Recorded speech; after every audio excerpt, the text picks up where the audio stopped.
गिरिवरधारी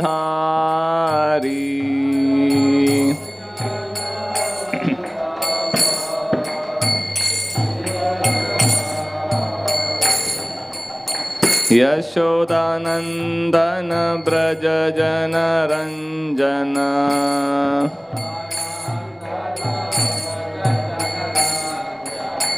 यशोदानंदन ब्रज जन रंजन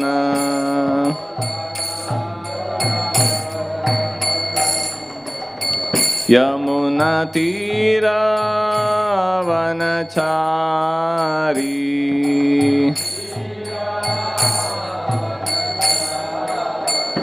यमुना तीरा वनचारी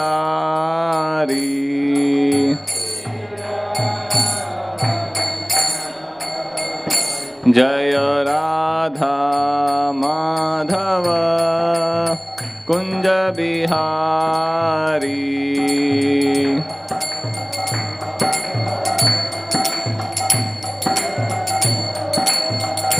जय राधा माधव कुंज बिहारी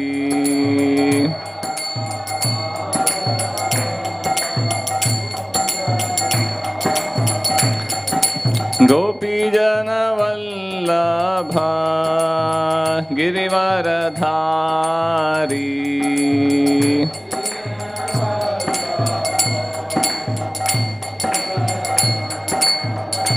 जय गोपीजन वल्लभ गिरिवरधारी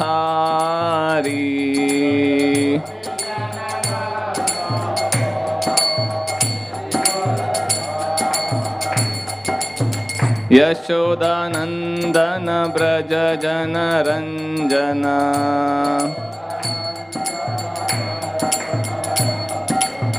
यशोदानंदन ब्रज जन रंजन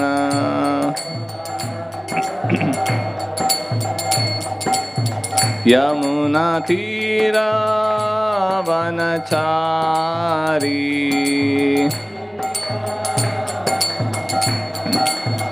यमुना तीरा वनचारी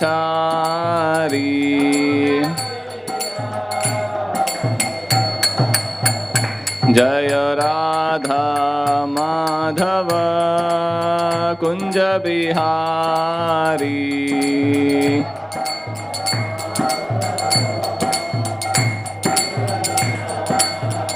जय राधा माधव कुंज बिहारी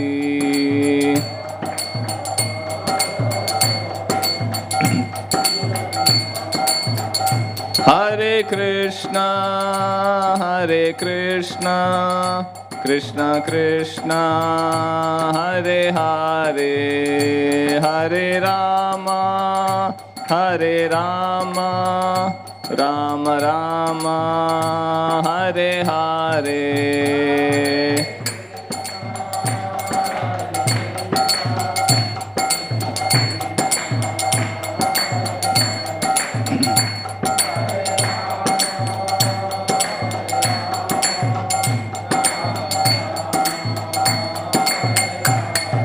हरे कृष्णा कृष्ण कृष्ण हरे हरे हरे राम राम राम हरे हरे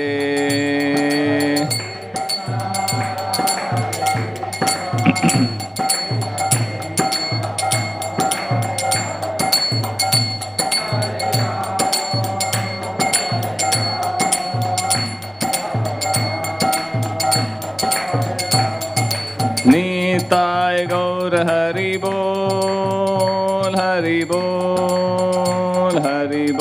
निताय गौर हरि बोल।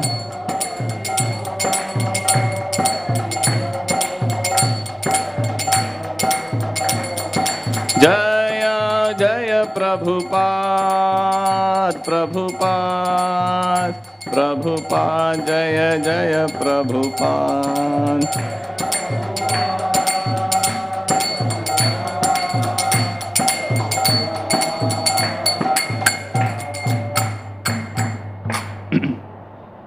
जय ओम विष्णुपाद परमहंस परिव्राजक आचार्य अष्टोत्तर Shri Srimad divine grace A C Bhaktivedanta Swami Srila Prabhupada की अनंत कोटि वैष्णववृंद की ग्रंथराज श्रीमद् भागवतम की निताय गौर प्रेमानंदे।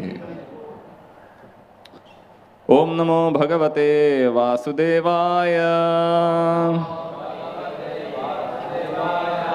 ओम नमो भगवते वासुदेवाय। ओम नमो भगवते वासुदेवाय। नारायणं नमस्कृत्य नरं चैव नरोत्तमं देवीं सरस्वतीं व्यासं ततो जयमुदीरयेत्। नष्टप्रायेषु भद्रेषु नित्यं भागवत सेवया भगवत्युत्तमश्लोके भक्तिर्भवति नैष्ठिकी। So we are reading from Srimad Bhagavatam, Canto 1, Chapter 9, text number 29. Dharmam pravadatastasya sakala pratyupasthitah yo yoginas chanda mrityor vanchitastu tarayanah. Dharmam pravadatastasya sakala pratyupasthitah yo yoginas chanda mrityor vanchitastu tarayanah. Dharmam pravadatastasya sakala pratyupasthitah yo yoginas chanda mrityor vanchitastu tarayanah.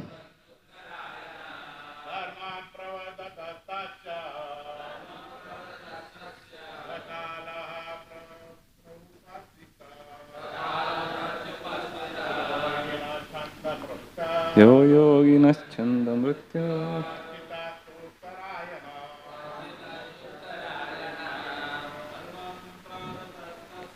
dharmam pravadatastasya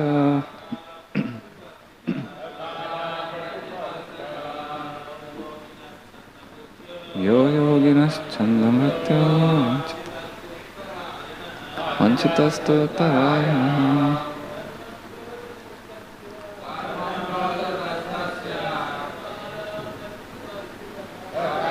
Pratyupasthitah chanda mrityor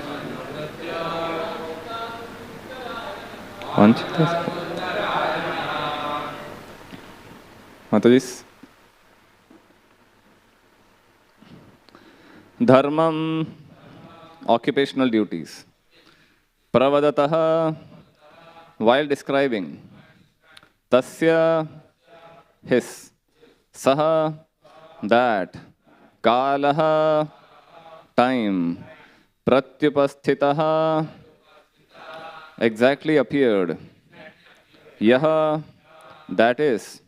Yoginaha, for the mystics. Chandamrityo, of one who dies according to one's own selection of time. Vanchitaha is desired. Tu, but. Uttarayanaha, the period when the sun runs on the northern horizon. Translation purport by His Divine Grace Srila Prabhupada. While Bhishma was describing occupational duties, the sun's course ran into the northern hemisphere. This period is desired by mystics who die at their will. Purport. The perfect yogis or mystics can leave the material body at their own sweet will at a suitable time and go to a suitable planet desired by them. In the Bhagavad Gita 8.24, it is said that self-realized souls who have exactly identified themselves with the interest of the Supreme Lord can generally leave the material body during the time of the fire god's effulgence and when the sun is in the northern horizon, and thus achieve the transcendental sky.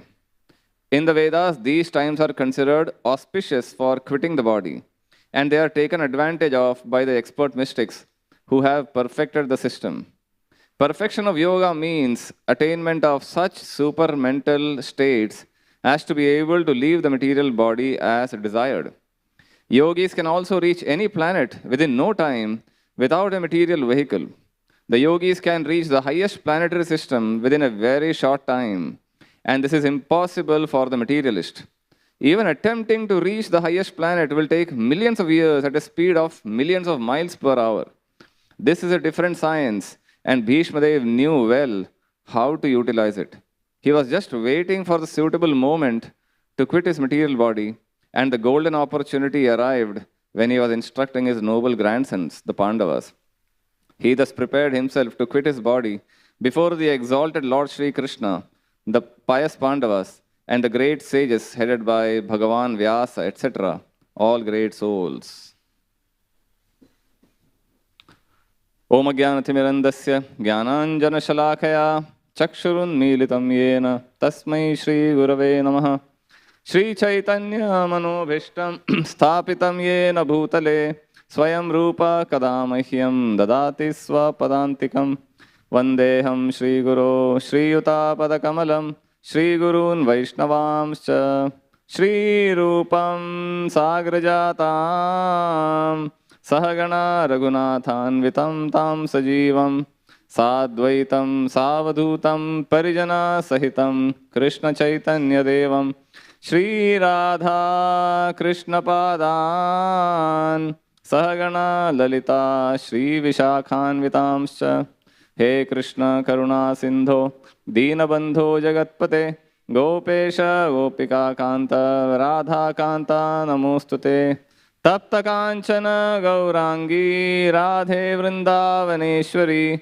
Vrishabhanu Sute Devi Pranamami Haripriye Vancha Kalpatarubhyascha Kripa Sindhubhya Evacha Patitanam Pavanebhyo Vaishnavebhyo Namo Namaha Namo Vishnupadaya Krishna Preshtaya Bhutale Srimate Bhaktivedanta Swamin Nidinamine Namaste Saraswate Deve Gauravani Pracharine Nirvishesha Shunyavadi Paschatya Deshatarine Jai Shri Krishna Chaitanya Prabhu Nityananda Shri Advaita Gadadhar Shri Vasadi Gaur Hare Krishna Krishna Krishna Hare Hare Hare Rama Rama Rama Hare Hare. Hare Krishna. So we'll continue our discussion on the pastime of Bhishma Dev, who is lying on a bed of arrows, about to depart from this material world, waiting for an opportunity, the right moment, opportune moment. And he has noticed in this verse that Uttarayan has begun. Agnir Jyotirahas Shukla Shanmasa Uttarayanam Tatra Prayata Gachanti Brahma Brahma Vidojana. Krishna says in the Gita that those who leave their bodies during the daytime, during the period of light, during the 6 months of the 15 days of the waxing moon, and during the Uttarayan period, Tatra Prayata Gachanti Brahma Brahma Vidojana. They will reach the supreme destination. So Bhishma Dev noticed this, and he wants to take advantage of this opportunity. Although in the same Gita, Krishna later says, few verses later he says, devotees don't need to bother much about what is an auspicious moment, what is an inauspicious moment. Because devotees have sacrificed their lives, their minds are absorbed in Krishna. So for them, this calculation of what is auspicious, what is inauspicious, it doesn't really matter. Although they usually try to follow, they don't break the rule just because they are great, they think they are great devotees. But for them, it is not a consideration. Naite sruti parth janan yogi muhyati kaschana. Tasmat sarveshu bhareshu yoga yukto bhavarchana. So in this way, Bhishma Dev noticed this. So for a yogi, as we have several times discussed in our regular classes, that departure of the body is quite an important moment. Unlike the materialist who really don't really care about how the body is given up. For them, for those who don't believe in the afterlife, don't believe in the existence of the soul, don't believe in the law of karma and all those basic fundamental principles of spiritual life, for them this life is all in all. And there is no afterlife. So if there is no afterlife, why bother about all those instructions that are talking about an auspicious afterlife, a better destination? Because they don't really matter. So if there is no afterlife, then this life is all in all. And I have to enjoy and extract as much enjoyment as possible out of this brief opportunity I have. So like devotees, like yogis, they also recognize life is short and we don't have much time. Anything can happen, death can come. So let me exploit as much as possible. But for a yogi, like Bhishma Dev, or a devotee, this life is an opportunity for a better destination, for a higher destination, especially human form of life, where we get the opportunity to attain an eternal life. Labdhva sudurlabhamidam bahusambhavante manushya marthadam anityamapi hadhiraha turnam yateta napade anumrityu yavan nishreyasaya vishaya khalu sarvatasyat. Sudurlabhamidam. This body is obtained after a lot of struggle. It's a very extremely rare opportunity. Bahusambhavante. Therefore, turnam yateta napade anumrityu yavan. You should not fall. You should capitalize on this opportunity. Nishreyasaya vishaya khalu sarvatasya. This opportunity to enjoy vishaya, opportunity to enjoy sense gratification is available everywhere. Why then you have to lose this golden opportunity in enjoying something that is available everywhere? So therefore, our scriptures, our acharyas, all our songs repeatedly try to remind us how we must not waste this opportunity. In the Mahabharata also we find Yudhishthira Maharaj expressing his wonder. The most astonishing thing when he was asked by the Yaksha, he said, Ahanyahani bhutani gacchanti hayamalayam shesha sthavaram icchanti. Kimascharya matapparam. What can be a greater astonishing thing than this? Every day people are noticing this person has died, this person has died, so many thousands of people have died in front of my eyes. Either in small proportion, incrementally, or in a mass number like a pandemic or a war. A war is going on somewhere in some part of the world. So either small numbers or great numbers, death is a constant feature happening right in front of us. But still people don't get the real lesson out of it. They fail to capture the purpose behind this phenomenon. So therefore, in the Gita also Krishna says, no, Ascharyavat pasyati kaschidenam. People look at the soul with wonder. Ascharyavat vadati tathaivacha. People speak about the soul and the consciousness in wonder. They hear about the soul in wonder. But Shrutva penam vedana chaiva kaschit. In spite of hearing and seeing and experiencing, still they don't understand the real mystery behind soul and consciousness. So in one article, long back, one article appeared in the Telegraph newspaper, British newspaper. There it's talked about the lost art of dying. And it observed that people nowadays, this is few decades back, nowadays, now in today's case, it is much more relevant. People don't usually, they are struggling hard to avoid death. Not trying enough to, not preparing enough to meet death. All their attempts, all the scientific advancement and medical advancement is meant to consciously or unconsciously avoid death, delay death. And the people who are dying are no longer cared for at home. Most of the deaths, in that time, 70% of the deaths happened in hospitals, which was a much smaller number 100 years back. 5% of the people used to die outside home. Majority of the deaths used to happen at home. But now, majority of the deaths is happening in the hospital because people don't want to take the botheration of taking care of the sick and terminally ill. And people, even when the patient dies, a close relative dies, people have a hard time mourning about the dead person. Like in one funny definition of a handkerchief, there is a person called Ambrose Bierce who has created a dictionary called the Devil's Dictionary. His handkerchief is a small square piece of cloth that is used to hide the lack of tears after death.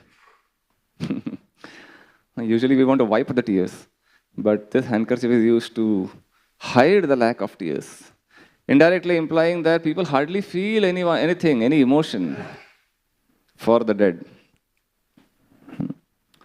And how to take care of the bereaved, people who are left behind, the relatives, how to take care of them, that is also a missing phenomenon. Earlier, they used to go to church and temples and places of worship where they would be consoled, there would be prayer sessions. But this trend is also reducing, the article noted. As people don't know how to relate to the event. So better ignore. Prabhupada used to tell the story of a saint who met 4 different people. The prince, a butcher, a brahmachari, and a sadhu. Quite a popular story. Rajaputra Chiranjeeva. So when the sadhu met these 4 people, he blessed them in different ways. So when he met the prince, Rajaputra, Chiranjeeva, you live forever. And Ma Jiva Muniputraka.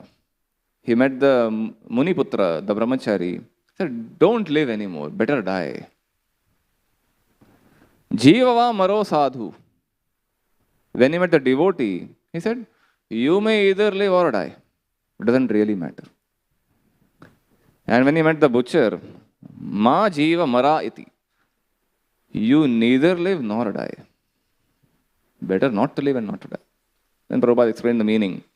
For the Rajaputra prince, he blessed, you'd never die.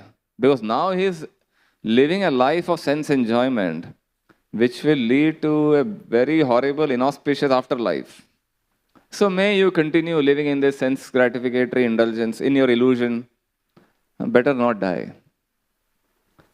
For the austere brahmachari, he said, better die immediately. Because now you are struggling so hard, performing so many austerities and tapasya, living a very difficult life. If you die soon, then you will enjoy a very blissful life. The results of all the tapasya will bear fruit. So may you die immediately. For the devotee, he blessed, may you die or may you live. Because while living, you are serving Krishna. After death, you will serve Krishna. So it's a blissful life in this world, in the next life. For the butcher, don't live, don't die. Now you are suffering such a horrible life, killing animals and living in that horrible situation. After that, so much sinful reaction is waiting for you. there is much more suffering. So better not live now, better not live later. So in this way, different people live different kinds of lifestyle, which will award us different kinds of reactions. That's what the whole spiritual life, the Bhagavad Gita philosophy teaches us. We have to prepare for the next life. And what we do in this life decides what we get in our future. Our Rajvihari Prabhu wrote an article for Back to God at one time. The article was titled, An Appointment with Mr. Death. So there he relates his experience of meeting one school friend much later, several years later after passing out of school. And he was diagnosed with some terminal cancer. A young man, maybe 20s or 30s. And they were trying so many methods, so many different treatments, hoping that it will work. But nothing was working. And so he tried to console him with our philosophy, our teachings. But he was surprised, no one is ready to listen to that philosophy. They are not in a mood. So he thought maybe elderly people. He met his father, grandfather, 80, 81-year-old people.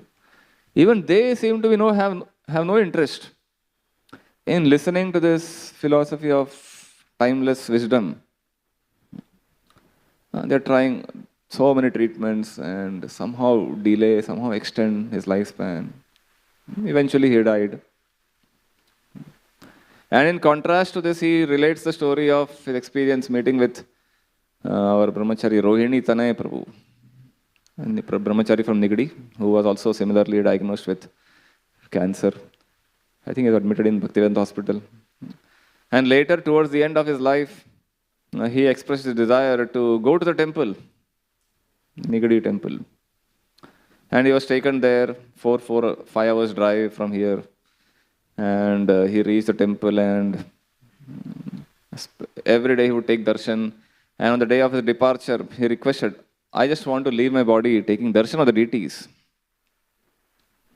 And when he was asked, what is your realization? He said, I welcome this disease and consider it Krishna's calling. Now my attention of what is important and irrelevant has changed. I seek to make Krishna my ultimate goal. So before that, we have so many things. This is important, this is unimportant, this I have to avoid. And we have so many deadlines and projects. Everything changes in a moment. The moment we get the notice of death, the moment we realize I have only a short few days left, then all calculations change. Like Parikshit, and towards the end of his life, he got the notice 7 days and 7 nights. He gave up everything immediately, handed over everything to his son Janamejaya, and totally focused. So that ability to give up everything and take to the real thing doesn't happen for everyone properly, unless we have practiced it in our life. At least we have heard the philosophy, good amount of Shravanam. So in this way, this devotee left in the midst of devotees chanting Hare Krishna, resounding kirtan, and all photographs and deity darshans, similar to what we saw for Stoka Krishna Prabhu here several years back, in the midst of kirtan. So that's a very rare privilege someone can get, to have surrounded by devotees at the time of death, reminding us of Krishna. In this case, Bhishma also surrounded by all the great sages, Vyasadeva, Krishna himself present. What can be a better opportunity for Bhishma than this? Pandavas present, all the great sages, Vyasadeva present, Narad Muni. So in the Mahabharata, you find the same story, Bhishma's departure explained in Mahabharata and in Srimad Bhagavatam. So Mahabharata describes, by practice of dharma, we can attain worldly success in spite of temporary setbacks. So the main message is practice dharma. The Pandavas are exemplifying the practice of dharma, and the Kauravas are exemplifying the adharma qualities. So how, in spite of all the setbacks that the Pandavas suffered, because they stuck to dharma, principles of dharma, they became ultimately victorious. And if you practice, and Mahabharata encourages us to practice worldly religiosity, dharma, artha, kama, moksha. And in this way you can remain happy.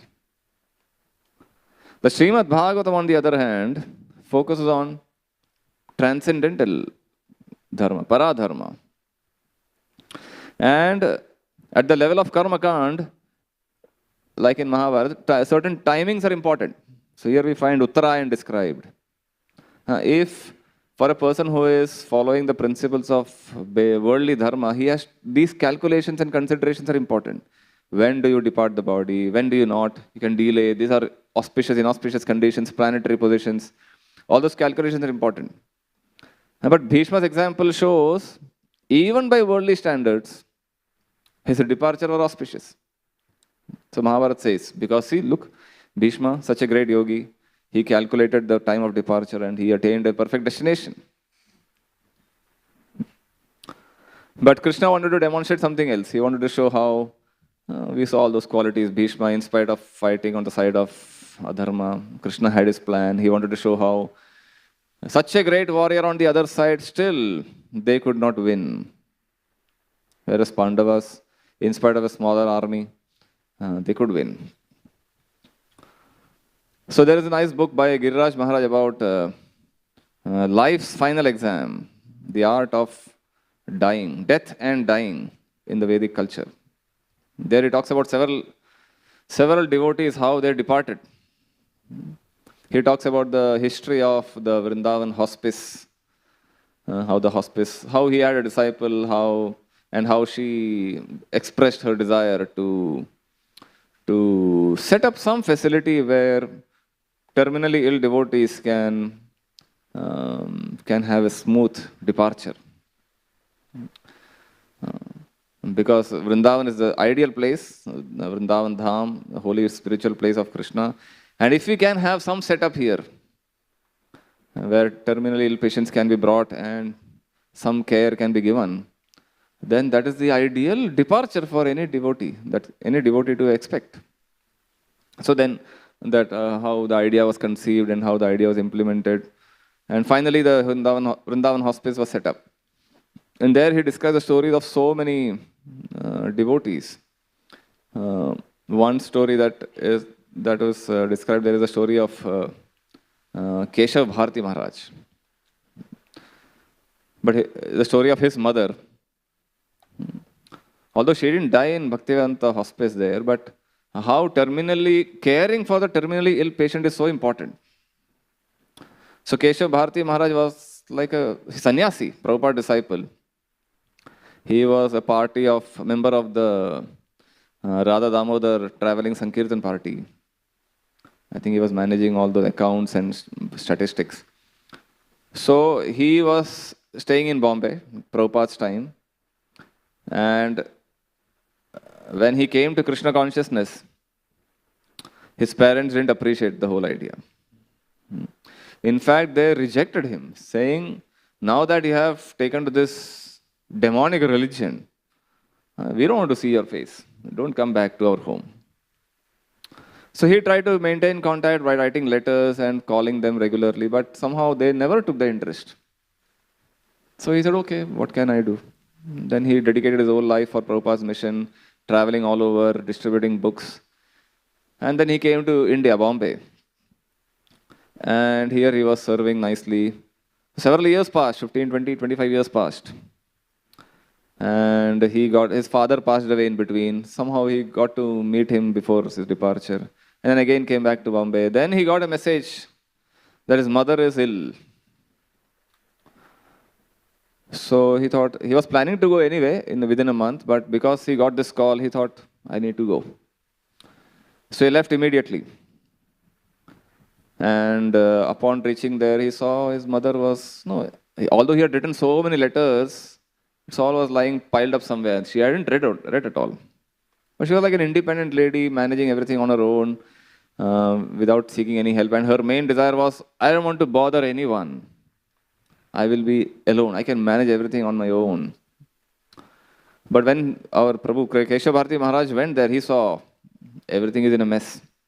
Bank accounts, bills not paid, credit card bills not paid, and so many other bills not paid. Everything is like they are getting notices. This electricity bill will be cut off. So she is not aware of any of those things. So he somehow called all those people and gradually started settling all the things. And started talking, trying to get her attention, trying to convince her how you need help. He employed some caregiver, took her to the hospital, took the treatment. So in this way, he started spending time. And she started opening up. He started playing Prabhupada's kirtans. He started reading the Krishna book daily. It began with 15-20 minutes of reading. And initially she couldn't relate to the whole thing. She said, "Are you reading some fantasy stories? Are they real? Fiction?" So he said, "This is a story of God, pastimes of God. This is what happens in the kingdom of God." So anyway, she heard because her son was reading. Eventually the reading duration extended. 30 minutes, 1 hour, 2 hours, 3 hours. And she started enjoying it. And her health also started declining by that time. Internal organs, bleeding and all those things happened. And hospital visit continuously. So by the time her condition deteriorated, she had quite a bit of attraction towards Krishna. Started chanting Hare Krishna. And suddenly one day the son, Prabhu, Maharaj, he felt maybe some initiation should happen. So he got the name in his mind. Nandarani, some nice name suddenly popped up in his mind. So he wrote to his friend, Shivram Swami Maharaj in Europe. Sir, what do you think? This is the thought I am getting. So Shivram Maharaj said, yeah, that's an ideal thing. Even I feel you should initiate her into the holy names. He said, if you want, I can do that for you. So Shivram Maharaj offered to initiate his mother. And then he wrote a nice personal letter describing how we are all spirit souls, we are all connected to each other, we have a relationship with God. A nice personal letter. And when Maharaj read that letter to his mother, she felt, who is this? I have not met him and such a nice personal letter. I feel immediate connection. And then he gave the name, initiation was done, informal initiation. So in this way, in that last few moments, she was almost totally Krishna conscious. Reading Krishna book, then reading Srimad Bhagavatam. Of course, the son was reading for her. And regularly chanting the holy names, hearing Prabhupada's bhajans. And in that state of mind, she passed away.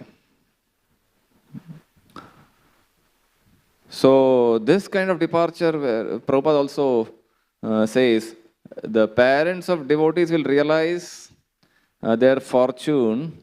He was telling this to American boys. They will realize their fortune at the time of their death.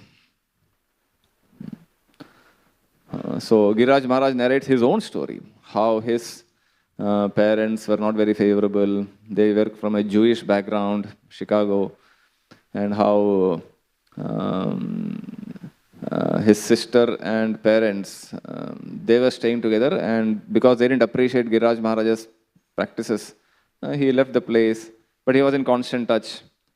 And again, his father was on a terminal situation, about to die, and then he spent time there towards the end of his life. And how everyone became so open.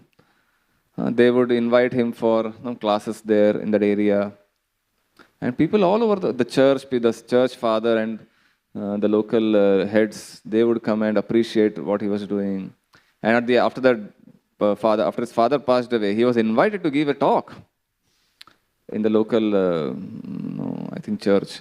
And then he gave a nice talk about the philosophy of Krishna consciousness. And everyone appreciated, this is a nice thing you are doing. The best thing you can do, son or daughter can do for their parents. So for a yogi, for a devotee, it's all a preparation for the final moment of death. Like Bhishma Dev. Because we don't know when we are going to die, what position we are going to die. So whatever we can, we prepare at our best. So in the case of Parikshit, the same first canto, we are going to see how Parikshit prepared his life. Tasya meghasya paravresho vyasakta chittasya grihesha bhikshnam nirvedamulo dvijashaparupo yatra prasakto bhayamashu dhatte. So he says, the Supreme Lord has graciously overtaken me in the form of a Brahmana's curse. Due to my being too much attached to family life, the Lord, in order to save me, has appeared before me in such a way that only out of fear I will detach myself from the world. Nirveda mulo dvijashaparupa. The Brahmana curse has come to make me afraid of my attachments. Only in fear I will give up. Therefore, Krishna has arranged this curse of a Brahmana. Then he says, Tammopayatam pratiyanto vipra gangacha devi dudachitamishe dujopasrishta kuhakastakshakova dashatvalam gayata vishnu gatha. You all the sages have assembled here. Please, I have taken shelter of Ganga Devi. Please now let me hear. Please describe the glories of the Supreme Lord. And in this way, let me prepare myself. Punascha bhuyat bhagavatyanante rati prasangascha tadashrayeshu mahatsuyamyam upayami srishtim maitryastu sarvatra namo dvijebhya. These are all Parikshit's last thoughts. Again, offering obeisances unto all you Brahmanas, I pray that if I should take my birth in the material world, I will have complete attachment to the unlimited Lord Krishna, association with his devotees, and friendly relation with all living beings. Maitryastu sarvatra namo dvijebhya. Let me have good friendship with all living beings. Rati prasangascha tadashrayeshu. Attachment to Krishna. So when he was inquiring with all these sages, that's when the illustrious Shukadeva Goswami enters the assembly. And as soon as everyone saw Shukadev, they felt this is the right person who can instruct and guide Parikshit. So Parikshit welcomes him, offers him a nice seat, offers him nice sweet words. And he says, Ata pruchhami samsiddhim yoginam paramam gurum purushasyeha yat karyam mriyamanasya sarvatha. You are the spiritual master of great saints and devotees. I am therefore begging you to show the way of perfection for all persons in general, and especially for one who is about to die. Purushasyeha yat karyam. What is the duty of everyone? Especially the duty of a person who is about to die. Then he says, Yat shrotavyam atho japyam yat kartavyam nrubhi prabho smartavyam bhajaniyam va bruhiyad va viparyayam. What should be heard? Yat shrotavyam atho japyam. What should be chanted? Yat kartavyam nrubhi prabho. What is the prime duty of someone about to die? Smartavyam bhajaniyam. What should be remembered and what should be glorified? Bruhiyad va viparyayam. What is not to be done?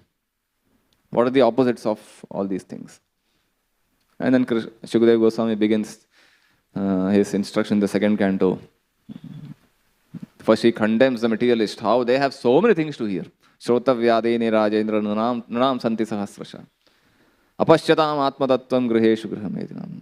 The materialists have so many unlimited topics to hear, but they will never spend time enough to hear about Krishna, to remember Krishna. Nidraya hriyate naktam vivayena chavavaya. Divacharte ya rajan kutumba bharanenava.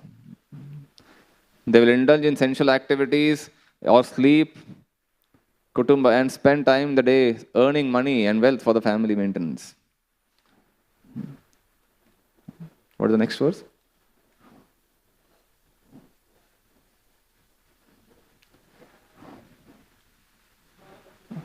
I forgot. So he says, he condemns the materialist and Then he says, Tasmat Bharata Sarvatma Bhagavan Ishvaro Hari Shrotavya Kirtitavyascha Smartavyascha Chatavayam. Therefore, O Parikshit, you should remember Smartavya, Shrotavya, hear, remember, Kirtitavya, chant about Hari. Only then you can get rid of this fear. And he also says, he condemns again, Kim pramattasya bahuvi parokshair hayanairiha varan muhurtam viditam ghatate shreyase yataha. What is the value of a prolonged life which is wasted, inexperienced by years in this world? Better a moment of full consciousness, because that gives one a start in searching after supreme interest. Living for centuries like trees without any evolved consciousness is insignificant compared to one moment of full consciousness, no matter how short the lifespan is.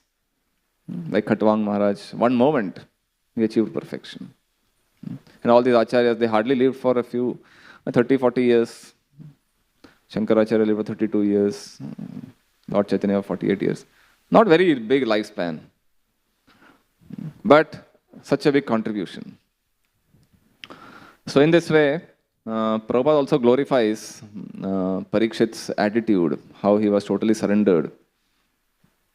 In Kulashekhar's prayers, you find so many nice verses about how one should prepare for death and how one should take shelter of Krishna. I was hearing one few lectures of Amarendra Prabhu, how he is talking about glorifying Kulashekhar's prayers. So he says, Kulashekar says, Divi va bhuvi va mamastu vaso narake va narakantaka prakamam avadhirita sharadarda vindau charanau te marane pichintayami. O Lord, killer of the demon Naraka, let me reside either in the realm of the demigods, in the world of human beings, or in hell. Narakeva. Diviva, Bhuviva, Narakeva. Either anywhere in the universe. I pray only that at the point of death, I may remember your two lotus feet, whose beauty defies that of the lotus growing in the Sharat season.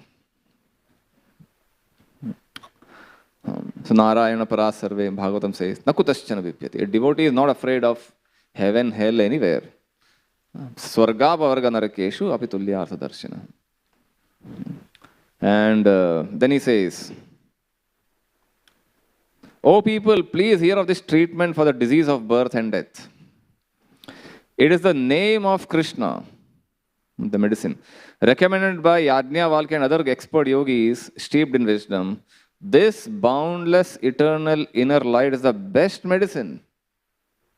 For when drunk, it bestows complete and final liberation. Just drink it. He's urging the readers, just drink this medicine of the name of Krishna. Then he says, then the famous verse Prabhupada used to quote, Krishna Tvadiya Pada Pankaja Panjarant. Vyamoha Prashamaushadham Munimano Vritti Pravrityaushadham. He's comparing, he's telling how the medicine has 7 effects. It can destroy bewilderment of the mind. It is the best remedy for repeated birth and death. 7 effects of chanting Krishna's holy name. Therefore, Pivamana Shri Krishna Divyaushadham. In one place he says, again like Yudhishthira Maharaj expressing wonder and astonishment of foolishness of the people of this world, he says, Ascharya metadhi manushya loke sudham parityajya visham pibanti. The biggest wonder, he says, in this manushya loke, people sudham parityajya, rejecting sudha or nectar, visham pibanti. What is that? Namani Narayana Gocharani Tyaktwanyavacha Kuhaka Pathanti. So Namani Narayana Gocharani Tyaktva, rejecting this nectar, Anyavacha, they keep gossiping about so many other things. This is the Visham Pibanti. What can be a greater wonder, astonishing thing about people in this world. So in this way, he describes a lot of things. Because of the upcoming Gaur Purnima, we'll discuss one nice story from the Chaitanya Charitamrita, the story of the departure of Haridas Thakur, which is often compared with the departure of Bhishma Dev. So as we know, Haridas Thakur was a very close associate of Lord Chaitanya in Jagannath Puri, much elder to Lord Chaitanya in age, and he was glorified as Namacharya. Lord Chaitanya gave him the title Namacharya for constantly chanting the holy names of Krishna. 300,000 names of Krishna every day, 192 rounds approximately. So every day Lord Chaitanya would come to his place, Siddhabakul, to meet him. After taking darshan of Jagannath in the morning, he would, taking bath in the sea, he would visit Haridas Thakur in his home and spend time with him discussing Krishna. So, and his servant Govinda would deliver prasadam to him, Jagannath Prasad, every day. So one day when Govinda came, he saw Haridas Thakur still lying, not woken up, still lying on his bed, which was unusual, because Haridas Thakur would be hardly sleeping. He was always chanting. Whenever you would see him, he was always chanting. Hardly would sleep for 2-3 hours a day. But when Govinda came this day, he saw he was still lying on his bed. So what happened? So Haridas Thakur said, I am not well. But, so therefore I cannot take prasad, the prasad that you have got. But because it is prasad, how can I refuse? So he offered his pranam to the prasad and took a little bit. And Govinda went away. After some time, Lord Chaitanya came to meet Haridas Thakur as usual. And Lord Chaitanya also asked him, so what happened? Are you all okay? Everything okay with you? So Haridas Thakur said, my mind is okay, my body is okay. My mind and intelligence is not okay. Because I am unable to finish my prescribed number of rounds. So there Prabhupada writes, anyone who has not finished, is unable to finish his prescribed number of rounds should be considered in a diseased condition. And he says, we don't want to imitate Haridas Thakur. But at least we should chant our 16 rounds daily, regularly, without missing anything. That will ensure that we remain in a disease-free condition. So then he says, so then Lord Chaitanya says, so what do you want? What is your desire? So Haridas Thakur then reveals his heart. He says, I can see that very soon you are going to wind up your pastimes. And I don't want to witness that event. Because I can't live in separation from you after you go. So I pray that please allow me to leave before you. That is my desire. So Lord Chaitanya says, but how can I live without you? All my greatest enjoyment is your association. How can I live if you go away? Haridas Thakur said, come on, Lord Chaitanya, oh my Lord. Don't put me in illusion. There are so many illustrious devotees in your company. I am like an insignificant insect. What is the loss if one insect dies? There are so many glorious people you have. So Lord Chaitanya doesn't say anything. Okay, whatever Krishna desires, he will fulfill your desire. If that is your desire, Krishna will fulfill your desire. And then he goes back to his place. And next day he gets ready. Lord Chaitanya is ready for fulfilling Haridas Thakur's desire. And he gets all his associates to Haridas Thakur's place. And then again asks Haridas Thakur, so what is your desire? What have you made up with? How is your mind? Haridas Thakur says, whatever you desire, O Lord. Immediately Lord Chaitanya begins a kirtan, a resounding kirtan. And he starts glorifying Haridas Thakur as if he had 5 mouths. So when all the devotees heard the glories of Haridas Thakur, they were surprised. Such a glorious personality. And then Haridas Thakur was getting prepared to leave his body, he requested Lord Chaitanya to place his feet on his chest. And in the midst of Kirtan, and looking at the beautiful face of Lord Chaitanya, Haridas Thakur passed away.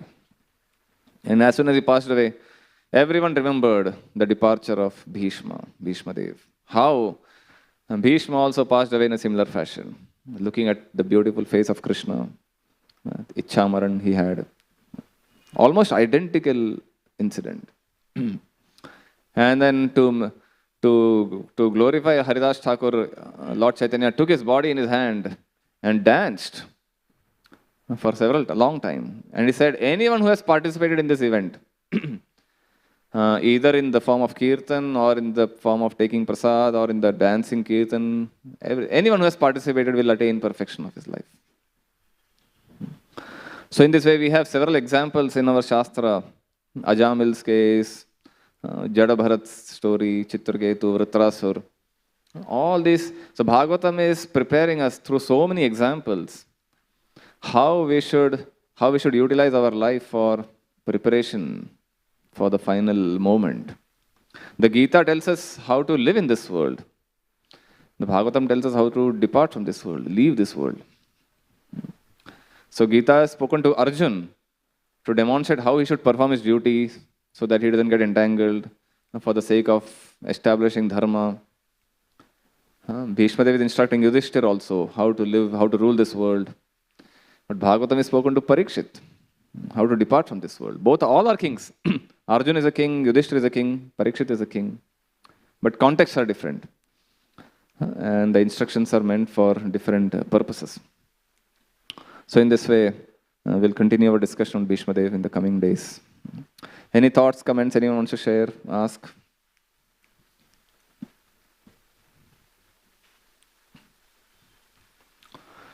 Gantra Srimad Bhagavatam ki, Srila Prabhupada ki.